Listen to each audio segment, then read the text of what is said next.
こんにちは、神楽坂データです。今回は、長谷川72分の1神殿作っていきます。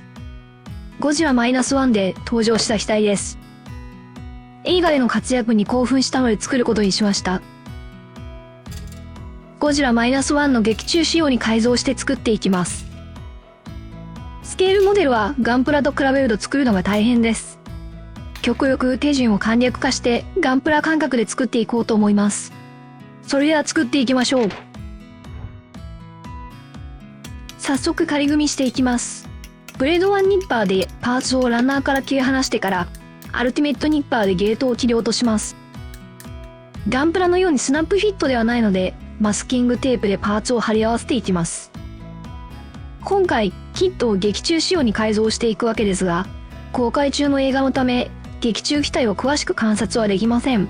ですが撮影に使われた実物大レプリカが立ち洗い平和記念館に展示されており、ネットにもたくさん写真があるので資料には事書きませんでした。これで神殿の仮組み完成です。それではモデルを映画仕様に改造していきます。まず垂直尾翼の車輪は映画の機体にはついていないので切り落とします。4門の機銃のうち後ろの2門は取り外されている設定なので改造します。左後ろの機銃はもともと別パーツなので OK。 右後ろの機銃は機種パーツと一体化しているので削って開口しました。あと右前の機銃は劇中と比べて長いのでカットして短縮しました。キットは足を広げた状態ですが、今回は飛行状態で作りたいので足を畳んだ状態を再現します。足が格納される部分をタミヤエボキシ造形パテを使って埋めます。この2種類のパテをこねて混ぜ合わせると効果が始まります。パテを埋めたい穴に詰めていきます。詰め終わったらパテが固まるのを待ちます。30分ほど経って少しパテが固まったらデザインナイフで余計な部分を大まかに削ります。また縁を毛書き針などで削って軽くモールを彫ります。一晩経って完全に固まったら表面をやすって整えます。パテの上に足りないモールドを入れていきます。直線のモールドはガイドテープを使って筋彫りします。曲線のモールドはキットの足パーツをガイドにして筋彫りします。劇中では飛行中はプロペラが見えなくなってシルエットがジェット戦闘機みたいで印象的だったのでプロペラを除去することにしました。本来プロペラを差し込む穴はエボキシパテで埋めました。飛行状態ということでディスプレイスタンドを使って飾るのでスタンドを差し込む穴を掘ります。機体の仮面に 3mm の穴を開け、穴を開けたところに他のキットの 3mm 穴パーツを貼り付けました。一通りの改造が終わったので組み立てていきます。まずヤスリがけで潰れてしまいそうなモールドはあらかじめタングステンブレードで掘り直しておきます。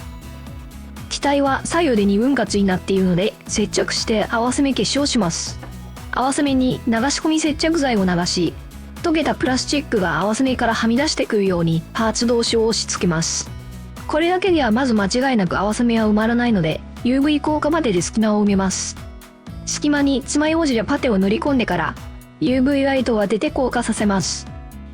硬化したらデザインナイフで余計な部分を削り落とした後、400番800番のヤスリでヤスリがけします。合わせ目付近のモールドが埋まってしまうのでエッチング層でモールドを復活させます。 UV 効果パテは今回初めて使ってみましたが、すぐに固まるし硬すぎなくて削りやすいので便利だと思いました。合わせ目消しが終わったら前足部分の穴埋めを後ろ足と同じ手順で行います。他のパーツも同様に接着していきます。今回キャノピーは塗りつぶしてしまうことにしたのでコックピットは作りません。コックピットと脚部は飛行機プラモの大きな難所なのでここを触ることでだいぶ製作が楽になります。主翼は水平が崩れないようにマスキングテープで位置調整してから接着します。水平尾翼もしっかり90度になるように慎重に取り付けます。組み立てが終わったらサーフェーサーを吹いて合わせ目消しがうまくいっているか確認します。水性サーフェーサー線を全体に吹き付けます。埋まってない段差を見つけたら、縦埋めやヤスリがけのやり直しをします。チェックが終わったら、マジックリンを使ってサーフェイサーをすべて洗い落とします。それでは塗装していきます。まずはキャノピーを塗装します。クールホワイトで下地を作ってから、プリズムパステルターコイズブルーイエローで塗ります。この塗料は変更パールの塗料で、角度によって水色、黄色に色が変わります。空や太陽光を反射したように見えるかなと思ってチョイスしました。最後に光沢クリアでコートします。塗装が終わったらキャノピーをマスキングします。Amazon で買えるカット済みの専用マスキングテープを使います。プロペラを塗ります。指定色はマホガニーですが、もう少し暗くしたいのでニュートラルグレー5と1対1で混ぜて塗ります。本体を塗っていきます。まずウイノーブラックを全体に塗って下地とします。次に全体を明快白色で塗ります。気持ちいいパネルライン付近は下地の黒を残して若干立ち上げ塗装っぽく塗ります。この色が機体仮面の色になります。細拭きで3回程度塗り重ねます。塗り終えた状態がこちら。次に黄色のラインマーキングを塗るためにマスキングをします。ここはデカールが用意されていますが、塗装の方は入るので置き換えます。広い面はコピー用紙を貼り付けてマスキングします。指定色の黄橙色で塗ります。次に日の丸や赤のラインマーキングを塗ります。ここもデカールが用意されていますが、塗装で置き換えます。キットのデカールの日の丸の大きさを採寸して、大きめのマスキングテープを用意してコンパスカッターで丸く切り抜きます。これを貼り付けてマスキング完了です。映画の機体は日の丸はやや暗めだった気がしたので、暗めの赤の FS11136 で塗ります。機体仮面の日の丸のマスキングを剥がしてみます。うまくいっていますね。赤と黄色の塗装が終わった状態がこちら。最後に機体上面の色を塗るためにマスキングを進めます。赤いラインマーキングはかなり細いので、長谷川のカッティングテンプレートを使って 0.5mm に切ったマスキングテープでマスキングします。機体上面と仮面の境界は波型になっています。マスキングテープで曲線のマスキングをするのは大変なので、マスキングゾルを筆塗りしてマスキングします。すべてのマスキングが終わった状態がこちら。それでは最後に機体上面の緑色を塗ります。指定色は暗緑色ですが、劇中の機体はもう少し明るく見えたので、暗緑色とグリーンを1対1で混ぜたもので塗ります。マスキングを剥がしていきます。今回マスキングはかなり手間をかけたのでうまくいっているかどうか緊張します。無事大きな失敗なく塗り分けできていました。うまく塗り分けできていると気持ちいいですね。部分塗装します。エンジンは水性ホビーカラーの黒鉄色で塗ります。基準も同じく水性ホビーカラー黒鉄色を筆塗りします。ピトー管をエナメル塗料のクロムシルバーで筆塗りします。各所のライトはまずクロムシルバーを筆塗りし、その上から水性ホビーカラーを塗ります。右側はクリアブルー、左側はクリアレッドを塗ります。デカールを貼ります。乗るなや押すなの注意書きのデカールを貼るのですが、映画の機体の注意書きの数に比べてキットのデカールの数は足りていません。そこで今回はキットをもう1個買ってくることで解決しました。比較的安いキットなのでまあありでしょう。デカールは余白を極力デザインナイフで切り落としておきます。デカールを切り出して水につけて、デカールが台紙から浮いてきたら貼りたいところにマークセッターを塗布してデカールを貼り付け、ベビー綿棒で水分を拭き取ります。さらにマークフィットスーパーハードを塗ってデカールを軟化させてなじませます。ここまで終わったら反光タグクリアを全体に吹き付けて表面を保護します。ウェザリングをします。ウェザリングカラーでピンウォッシュをします。パネルライン周辺にウェザリングカラー 3D ウォッシュを筆塗りし、ある程度乾いたらウェザリングカラー薄め液を染み込ませたベビー綿棒でウェザリングカラーを拭き取ったり縫い広げたりしてなじませます。その結果がこんな感じですが、思っていたイメージと違ったので一旦マジックリンでウェザリングカラーをあらかた落としました。機体上面のピンウォッシュはウェザリングカラーグランドブラウンでやり直しました。機体仮面のピンウォッシュはウェザリングからマルチグレーでやり直しました。最終的にはいい感じになったかなと思います。シルバーで塗装ハゲの表現をします。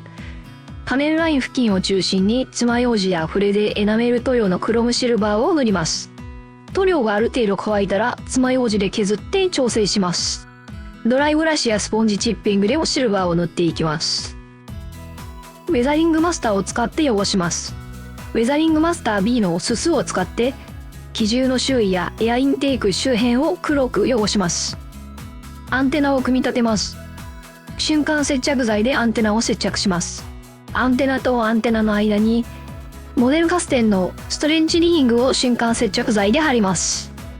ここまで終わったらサイド全体に反光沢クリアでトップコートします。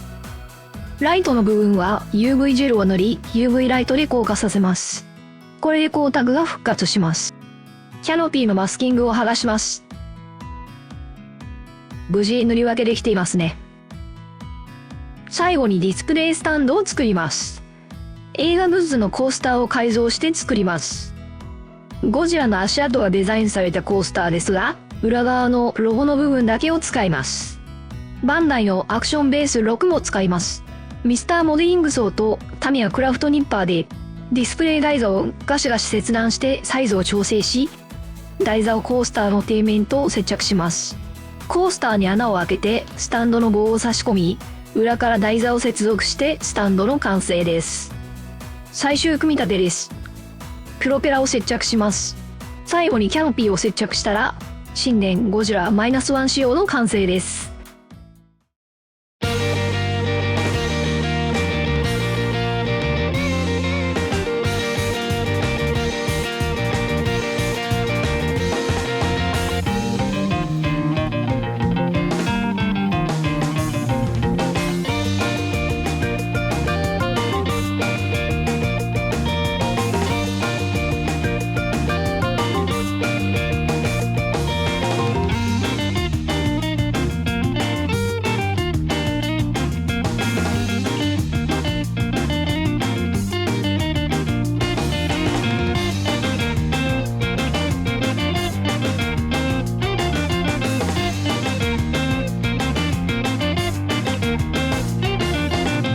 以上、新年ゴジラ -1 仕様の制作でした。1995年発売の割と古いキットですが、案外パーツのフィットは良くて作りやすかったです。映画を見た興奮の勢いのままにプラモデルを作るのは楽しいですね。また次の動画でお会いしましょう。お相手は神楽坂データでした。じゃあね。